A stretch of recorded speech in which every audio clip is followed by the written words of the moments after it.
And we're back with another episode of Behind the Shade. So, why don't you let everyone know who you are and tell us a little bit about yourself? Yeah, so I'm Fitz Kohler of fitzness.com. I'm a fitness expert and I've spent the past few decades helping people live better and longer by making fitness understandable, attainable, and fun. And so I do that in a variety of ways, but I really am a one trick pony. I am laser focused on tacking 10 years of quality life onto everyone I come across. So, as far as the fitness expert side goes, I teach via mass media, TV, radio, books, magazines. I do work as a corporate spokesperson and speaker because they usually provide very large audiences, which is what I crave. And I own a large school running program called the Morning Mile, which I'm very proud of. That's in 400 schools globally.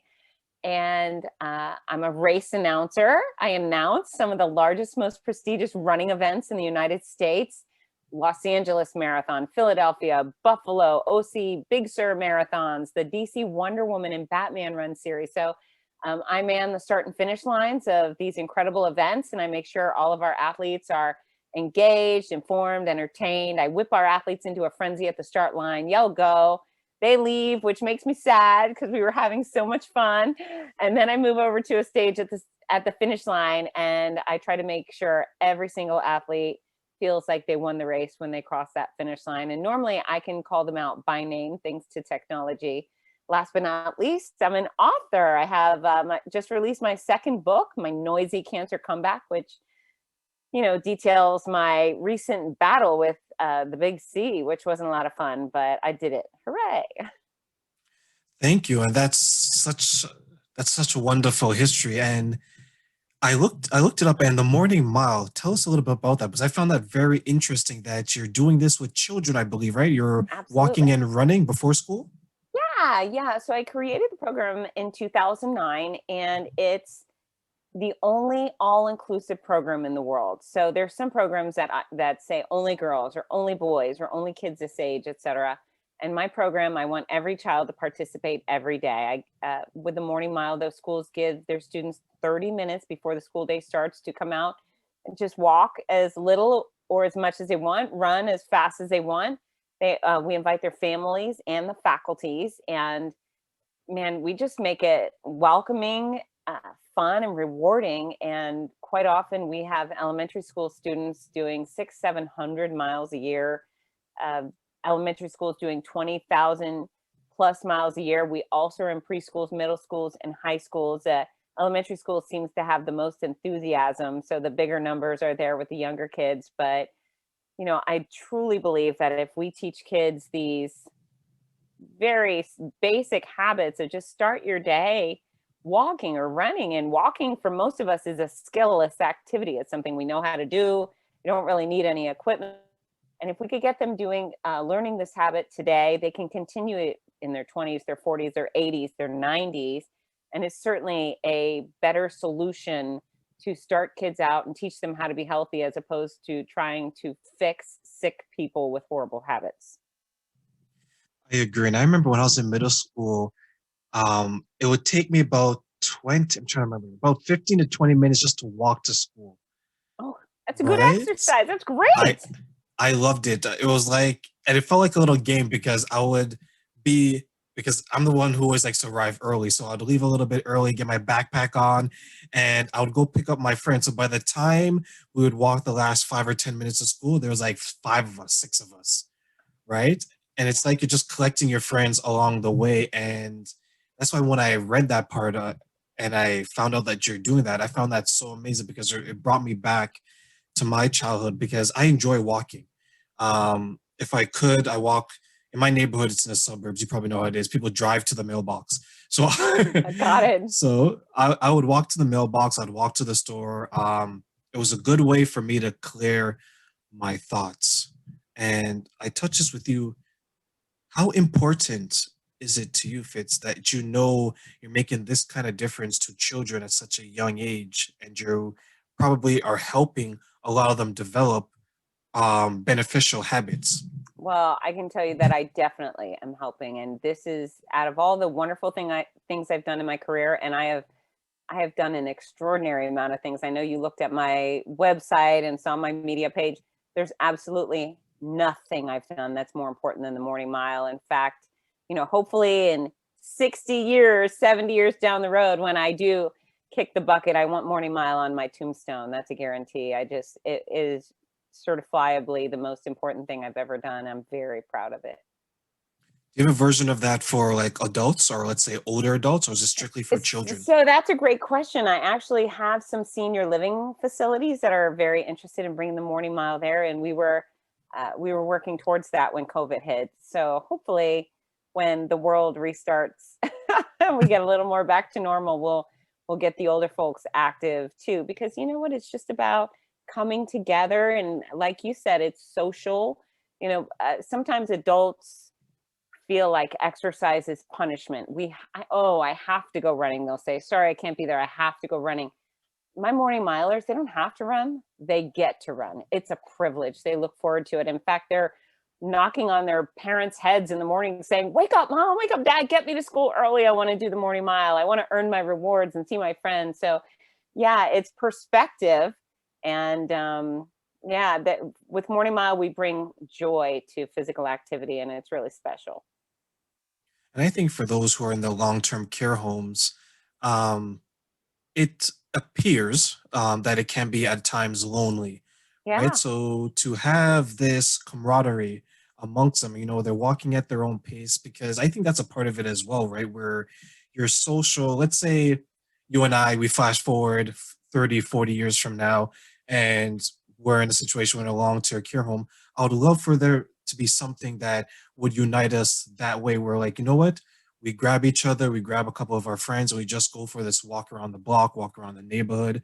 And it's not a punishment, it's like a privilege or a reward in a way. That's right. That's right. It's interesting. I already love you, by the way. I love your smile. I love your attitude. But I chronically see packs of women out running in groups. Women do that. They get together, they get their leggings on, and they go for a walk. And I love seeing the men in my neighborhood out going for walks, whether they're families or friends. I don't as often see packs of guys, and I think that's something your gender is missing out on. But like you said, as a kid, you did it. You got to talk with your buddies. You get fresh air feels good. It's interesting to me when you think about it, how people are often averse to exercise, but we all love some fresh air, and nature is beautiful. It's not a punishment to go outside. It's not a punishment to walk down your street. And if you do it while socializing, it's an actual enjoyable thing. And on the flip side, people also act like fruit is some sort of punishment. I don't know. There's some fruit that I think is really delicious. So, the things that are really good for us, I believe, are usually pretty enjoyable um, if we I don't know, chill out a little bit and stop being so uncomfortable with, workout. Workouts don't have to mean big weights at the gym. Working out could be dancing in your living room, or, going for a swim at the beach. Exercise is a really enjoyable part of life, don't you think? I totally agree. I think sometimes we have this picture that workout means the gym, as you mentioned, with big weights, but it can be you and I going for a walk. It could be going to see your friend, going to visit your grandmother, your grandfather, seeing your parents in another neighborhood. Yeah. And a little side note, since you mentioned fruit, pineapple is the best fruit in the world, and I love it, just so everyone knows. So funny. I put out last night. I had recently got Dole makes these they're called like refrigerator cups or fridge cups, and they're just a container with a plastic lid of pineapple. And oh my God, it's delicious. So I posted it. I have an online training group. It's called, on Fitzness, my Fitzness page. So I posted it, and so many people were just mesmerized by this ridiculous little snack. I mean, this is some of the things I do. I eat food out of a can or out of a cup or a frozen fruit. I just for dinner I steamed a bag of broccoli, cauliflower, carrots. But yeah, some people were mesmerized by this Dole fruit cup, and then some people were yelling at me because they hate pineapple. And I don't know if I want to associate them anymore, because if you hate pineapple, maybe we can't be friends. Yeah, if I could, is it peel? I don't know if it's called peel, but if I knew how to actually get the skin off of a pineapple, I'd be eating it every day. It's my favorite fruit. Now, do you also love mango? I did. I did, but not so much anymore. Really? What did mango do to you? I don't know. Wow. I gotta go back and give it a try. I Yeah, know. I It's actually go ahead, go ahead. no. I yeah, I used to have mango and water no, not watermelon. Mango and cranberries. Yum. I was big on, but pineapple I think took it over and then I haven't had a mango in years. Oh, it's time. It's time. It's such a good fruit. I live in Florida, so we're the citrus capital of the world, I think, and oranges and tangerines and tangelos and grapefruit. I could actually probably get some sort of vitamin C poisoning. I eat so much of it. In fact, my immune system is ready to punch anything in the face that comes near me. A cold, someone with a cold, my immune system is going to jump out and strangle it. I have so much vitamin C, so hooray for Yeah, fruit. I think I may have overdosed on vitamin C growing up and probably even more so now, just like you, right? Yeah, there are worse habits. So you mentioned your book, My Yes, Noisy Cancer. my noisy cancer comeback. My Noisy Cancer Comeback. That's a tongue twister in itself, I guess, but tell us about that journey. And the reason why I would ask is I don't know, I know some acquaintances of mine that have experienced that, but I don't know anyone close to me or personal to me. So the actual situation itself, or maybe the journey overall, is something I'm not too familiar with. But I know for you, you went, I think it was almost a month and a half you went through it, right? Oh, I went through it for 15 months. I had chemo for Yes. 15 solid months. Yeah, so long story short, I'll abbreviate as much as possible. But December 2018, I went in for my annual mammogram, and I'm very adamant about annual exams of all sorts. So in December, I had clean mammogram, walked out celebrating the good news. And then less than 7 weeks later, I was in a hotel bathroom at a race and I was naked and I rubbed my under boob. I had an itch and I felt it. It felt like a bean. And I thought, oh God, here it is. And so I instantly picked up my phone. I had a phone on on my bathroom counter. I picked it up, called, made the appointment. I was taking it seriously, so were they.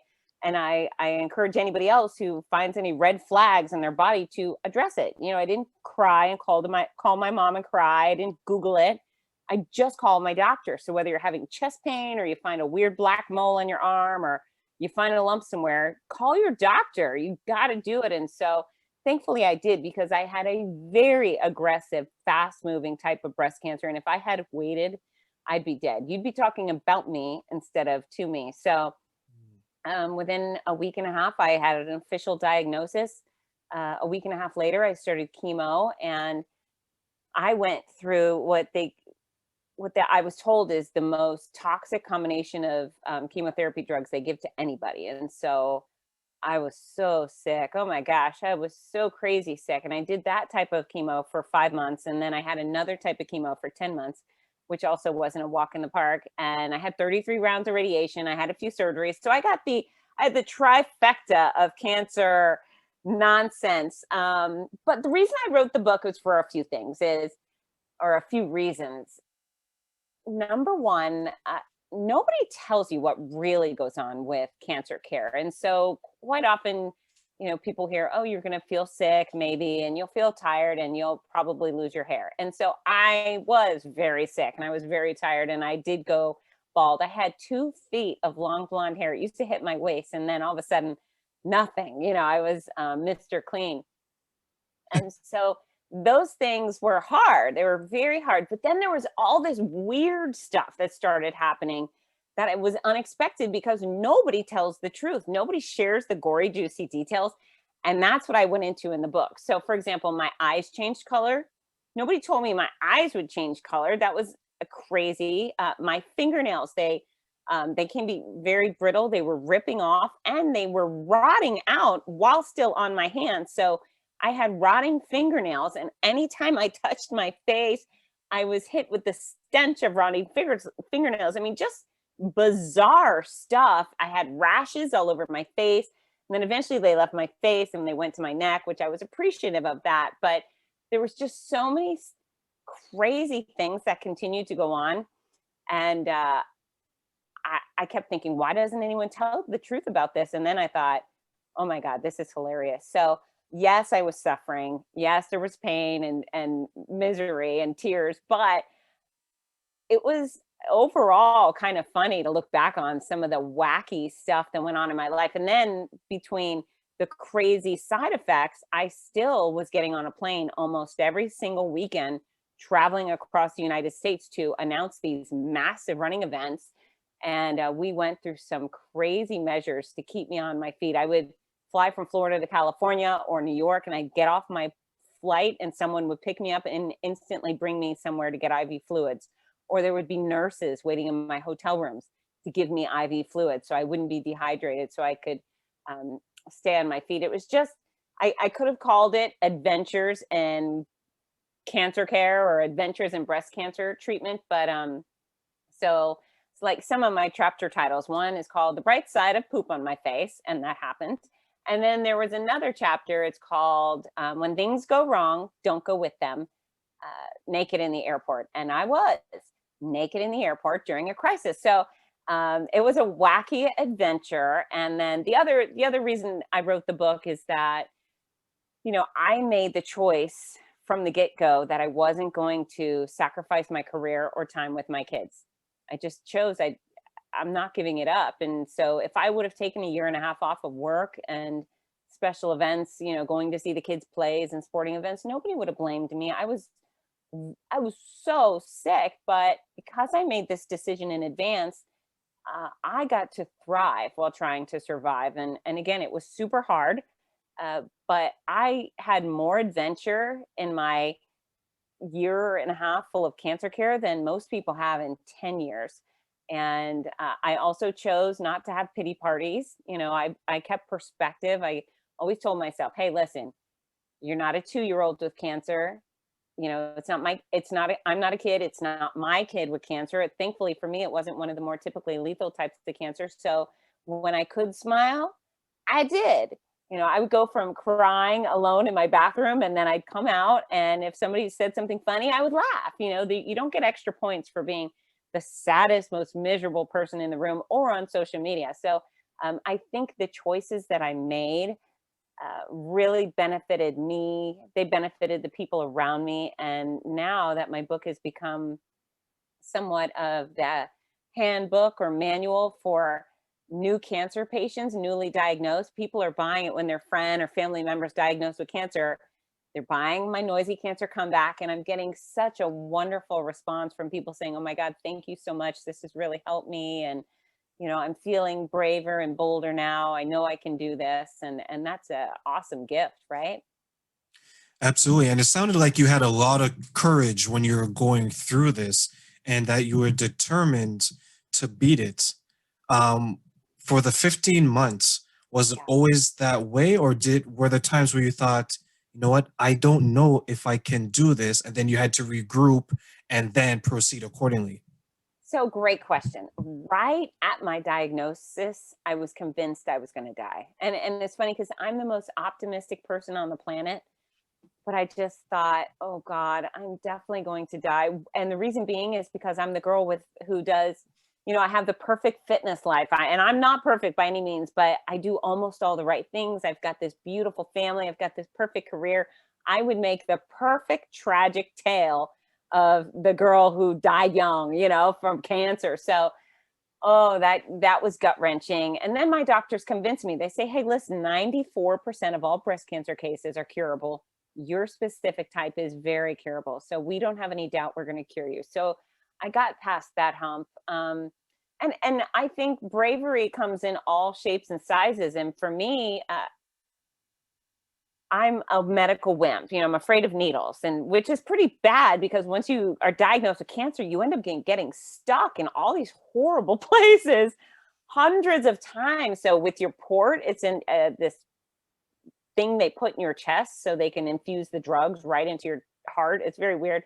But they stick you in a needle through the soft spot underneath your clavicle, which is super rude. That was scary.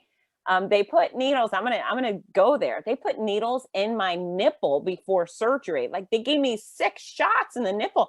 That was terrifying. And so it was a constant state of scary things going on, but I would tell myself, and it's funny, I had it in my head. I didn't even kind of realize I was doing it at first, but I kept reminding myself, you can do hard things. You've built a quality business. You've raised amazing children. I used to be a competitive kickboxer for 10 years. So I kept reminding myself as I was facing these terrifying hurdles that I can do hard things. And that's actually when people buy my book at fitzness.com. I have these stickers come as a gift with purchase. It's a big pink cloud and it says, I can do hard things. And, it's a reminder, it's a mantra that worked for me. And fortunately, I had said it enough that all of a sudden I was done with treatment. And so hopefully people will take the sticker, put it on the back of their phone or their laptop or on their bathroom mirror, somewhere they need to be reminded that they too can do hard things because life's not always easy. Absolutely. And I will say that I want one of those stickers because that looks amazing when you That's a just showed deal. it. It's yours. Thank you. So, is when I hear your story, it reminds me of one of my friends. She had a coworker that was diagnosed with cancer, and she um she was very dedicated to her to job and being successful, being there for her children. And she was fighting it, and she was fighting, and a lot of people thought she was going to be able to overcome it.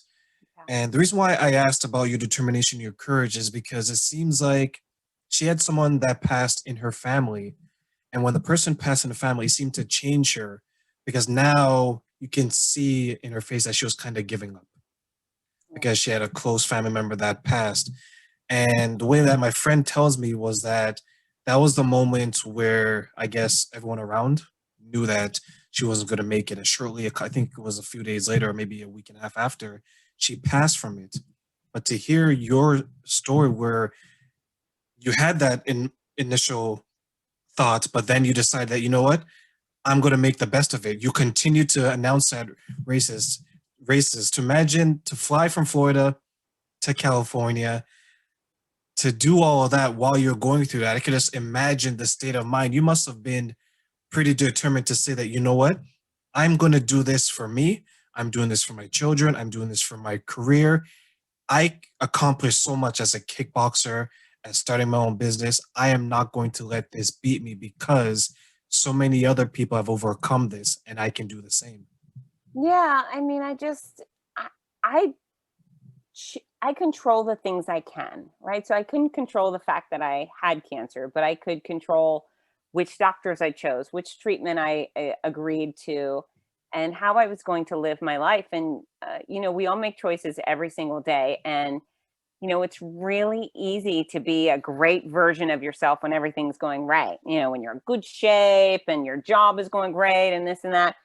And then I think it's more interesting to see who you are when the chips are down, when there's a crisis. And um, sometimes people, when they face crisis, they realize maybe I'm not doing the right thing. Maybe I'm not married to the right person. Maybe I'm not in the right career. And fortunately for me, when crisis struck, it just solidified who I was, that I was already doing the thing I love to do with surrounded by the people I love to be with. And yeah, I was a little defiant.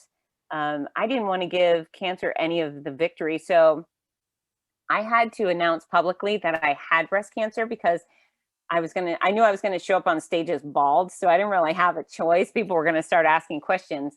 And if I hadn't have lost my hair, or if I wasn't going to, I probably wouldn't have told people what I was going through because I'm a bit private.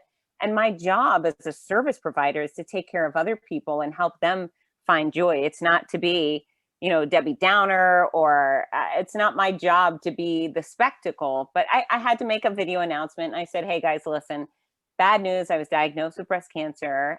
However, doctor said it's curable. So I will expect or accept no pity. You can root for me, but don't feel sorry for me. I will show up and I'm going to do my job and I'm going to perform as expected. Can't wait to see you. I'm going to be fine.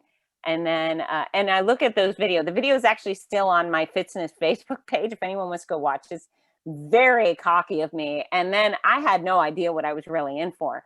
And so when my stomach exploded and I became this really sick person, I didn't want anyone to know what was going wrong so publicly throughout my entire breast cancer treatment. And people said, "How are you?" I would say, "Oh, fine, things are going great." I never once told them I was spending the night on the hotel bathroom floor before race day. I mean, I would spend all these nights on the hotel bathroom floor, sick as a dog. And then 4:30 a.m., my alarm would go off. I'd get up and I'd put on my clothes and I'd go over to my stage. And it's so interesting.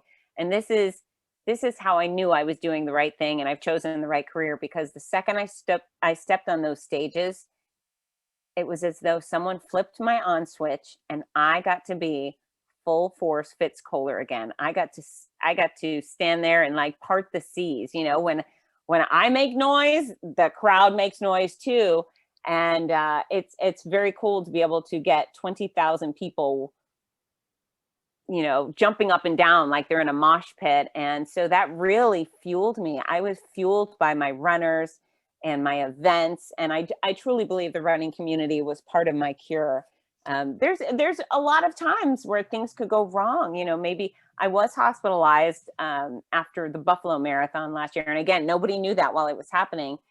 But you could get an infection in the hospital. You could have an allergic reaction to some of the chemo drugs. It's never a safe space. But I decided I was just going to live every day to the fullest, no matter what.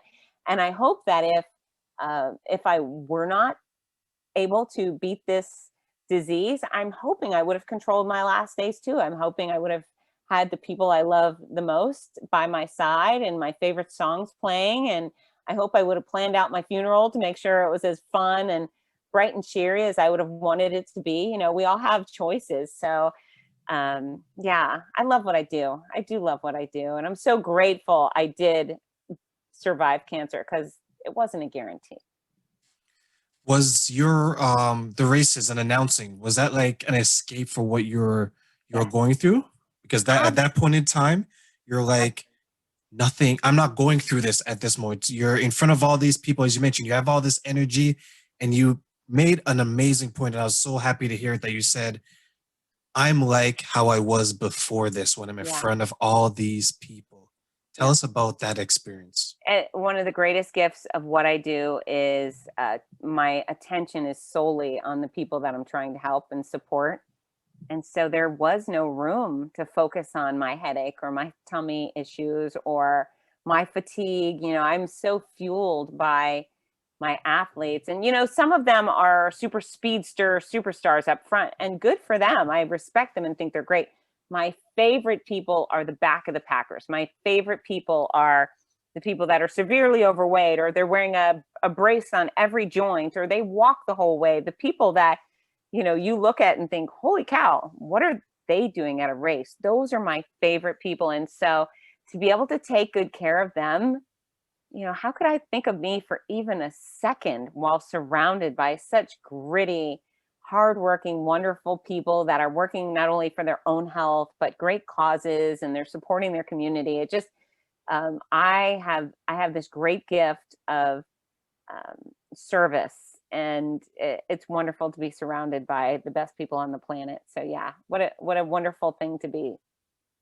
And I think there's so many of us that have that same gift where helping others is, I don't want to say that's why we're on this earth, but in a way it probably is, right? Like, think about you and I, right? There, in another life, if you want to call it that, we may not have connected. I would not have heard this story. We would not have this conversation. But there's a reason why we're having it. And I think that hearing your story will bring something out of me that will help me maybe pass it on to someone else. And then that person passes it forward.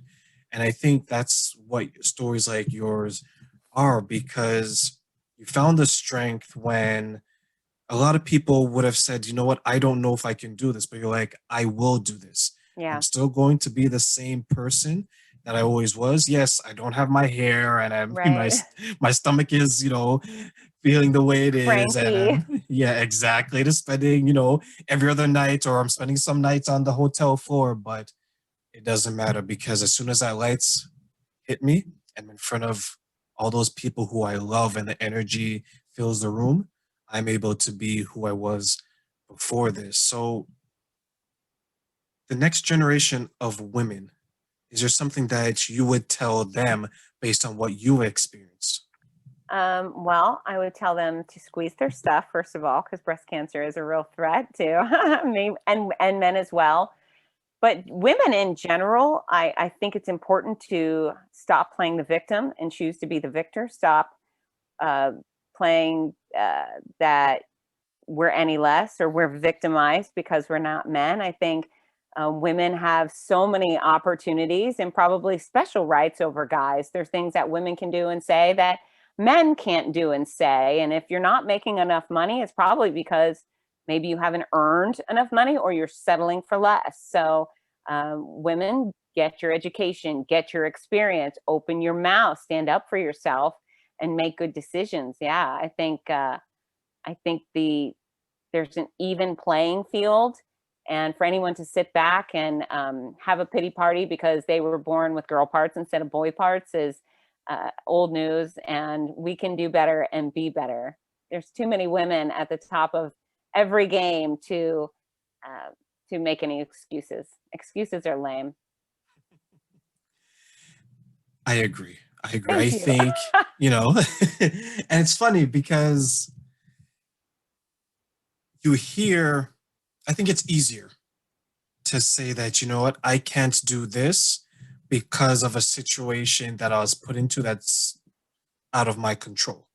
Meaning that saying that, you know what, I can't start a business because I was born poor, or I can't do this because of this, right? I spoke to someone a couple of days ago who has cerebral palsy, confined to a chair. She's unable to, she doesn't have the motor skills that you and I would may have, or she doesn't have the movement, right? Sure. She started two businesses. Good for her. Amazing story. And there's some people I look that I know, both parents, college graduated, everything. And if they could, they would probably wait until their parents pass on so they can have their house. Yeah, yeah, there's a loser born every day, and it doesn't that's not a very nice thing to say, but it's true. Some people choose to fail, and it's usually those people that start with the words I can't. The second you start a story with I can't, I believe you. I believe that you simply won't and you're not willing to do the hard work. Um, okay, fine. Sit and fail while the rest of us put on our, our working pants and go and, dig a bit bigger ditch. There's nothing that I want to do that I can't do. It's interesting on occasion, someone will say, well, we want to have a female race announcer. And I say, okay, well, if you want just a female race announcer, there's plenty to choose from. If you want the best race announcer, then we'll talk. I don't want to be put into any sort of category other than, professionally, this is what I do. But my lady parts have nothing to do with my job skill, my level of success or not. I bust my butt. I've worked really hard my entire life to get this education. And even if I didn't get an education, there's so much of what I could do without it. But yeah, I think we all need to work as individuals and then surround ourselves with individuals. Because when it comes to me getting on these flights all the time, I don't care if my pilot's a man or a woman. I don't care if my pilot's black, white, red, green. I don't care. I just want a great pilot. You know what I'm saying? So, yeah, women need to stop isolating themselves and, focusing on that. I think it's poor form. You hear that, everyone? She just wants to arrive alive when she's flying, That's okay? right. Give me a great pilot. That's it. A great doctor, a great butcher, a great gardener, whatever. I don't care what's in your pants. I just want you to be good at what you do. I make the joke sometimes when someone says that. I say, well, I don't care who they are, what they are, as long as they're able to do the job and they kind of look good doing it. Oh, that's nice. Yeah. I always say, can you support yourself and follow the law and be nice? And other than that, I don't care what you look like, who you sleep with. None of that is my business. We should all be able to get along if we're all doing our part. Absolutely. Were you always this driven? Were you always this way? I have been, yeah. Yeah, I don't know what it is. It's interesting. My daughter is a clone of me. Gosh, she's exactly me, and that's to her detriment because she can't get away with anything because I know what she's thinking before she thinks it. But I tell her, listen, when I was younger, people told me no. Sometime I got cut from athletic teams, and maybe I didn't get the job or I didn't get invited to the clubs I wanted to join at college. And I just decided to keep working and to pursue things that I had control over. I learned who I was. I'm a CEO. I own my own company. I make those rules. And so I don't get frustrated. I would be very, very frustrated if I worked in a big group atmosphere and I had someone putting their thumb on my head. I just wouldn't, I would be fireable. I'm a really good business person, but if I worked for someone else, I bet they would get sick of me and my big mouth and they would fire me. So, I tell Ginger that people used to tell me no, and I would just put on my Juggernaut helmet. I don't know if you know the Marvel superhero, but he wears the big metal helmet, and then he's That's always right. crashing through brick walls. And so that's what I decided, to put on my Juggernaut helmet and then keep going through. And so, God forbid someone tells me no now. Oh my God, I become the biggest pain in the ass. I mean, I tend to get what I want because I want what I want. So I keep going. If I have to go around you, over you, if I have to go through you, sorry, but I'm going through you. So I just, I don't know. All the things I want are good. They're good for me. They're good for society. They're probably good for you too. So it doesn't make sense for people to tell me no. Don't you think? I that's that no and I can't are two things I don't enjoy hearing. No, not at all. No, And I no. sound like a And you know brat, what? but I know does this sound we're kids like we're like, no, we don't want to hear those words. hmm yeah, I sound like a brat, but this attitude has served me very, very well. Yeah, and I'm the same way. I always tell, people that will listen, we all have our own struggle and we all come from certain situations, but it's there to make us stronger, Yeah. right? And I was telling one of my friends, like, you'll be surprised what you can accomplish if you believe in yourself and you surround yourself with the right people. Yeah, and you're willing to put in the work. It's get your hands dirty, show up early, stay late, volunteer, practice, practice, practice. Put a smile on your face and be nice, because nobody wants to work with a jerk. There's natural talent, and then there's these things that anybody can do. We can all show up early, stay late. It's not so hard to be successful if you really want it. Yeah, like today, as I was prepping to meet with you, someone asked me, what was my plans after work? And I was like, yeah, you know what, I'm going to meet with Fitz, and we're having a conversation. It's probably going to go until whatever time. And they're like, oh, when did you wake up? I was like, well, I woke up about 7 a.m. and then I'll probably be finished at 9, 10 o'clock. Like, that's a long day. I was like, yeah, I do my 9 to 5. That pays for my house, that pays for my car. And then I'm growing my business outside of that. I'm like, I don't know how to do it any other way. When it comes to hard work, I don't know how to do it any other way. I'm like, and I told Chris, while you're sleeping, while you're in front of the TV, you're doing all of those things, I'm networking. I'm doing this. I'm building partnerships. I'm building sponsorships. I'm doing all of these things because I have a goal that at a certain age, I want to say I own all of this. And it comes back to ownership. And it comes back to your point saying that how long do you want to live the same way, sitting in the same chair, talking to the same girls, talking to the same boys, driving the same car, eating the same food? Like, you want to grow and you want to progress. And I told the person, yeah, it might seem like a long day to you, but I still get the same amount of hours of sleep. I just hustle harder because when you're ambitious, and I'll let you speak on that, when you're hard work and when you're dedicated, you don't know any other way.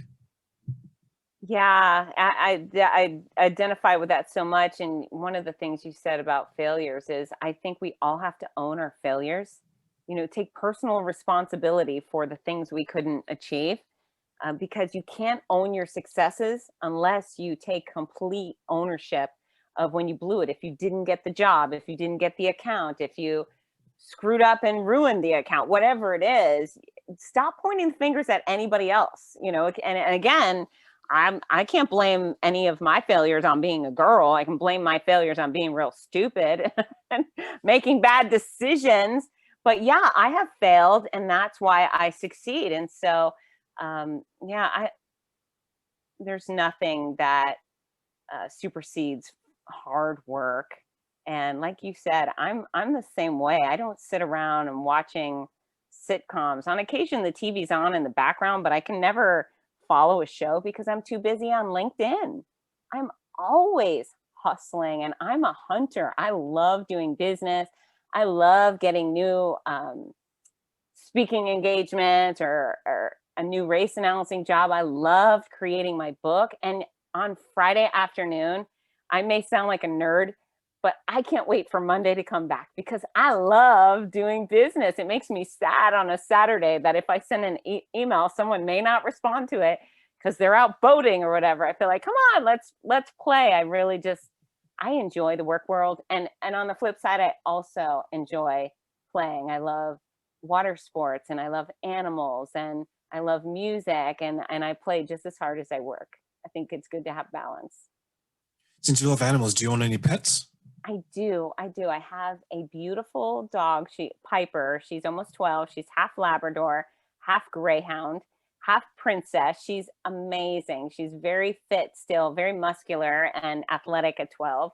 And she stood by my side, man. When I was going through treatment, she never went a foot away from me. If I went to the bathroom, she went to the bathroom. If I went to the kitchen, she went with me. She was by my side, and I will spend the rest of her life making it up to her with as many walks and circles around the couch, throwing toys. I had a disabled duck, Handy, that I adopted, a white Pekin duck, and we adopted her from a farm, and that the other ducks on the farm were trying to kill her because her legs didn't work. And so we brought her home, and Handy for handy capable, because she was a little trooper. And man, I fell in love with this duck, and she loved me back. And sadly, she passed away, but she's one of the stars of my noisy cancer comeback. She's in there, and people really love hearing about Handy. And yeah, I'll adopt anything, everything. I walk by alligators out in the swamp, and I think, oh, do you need a home?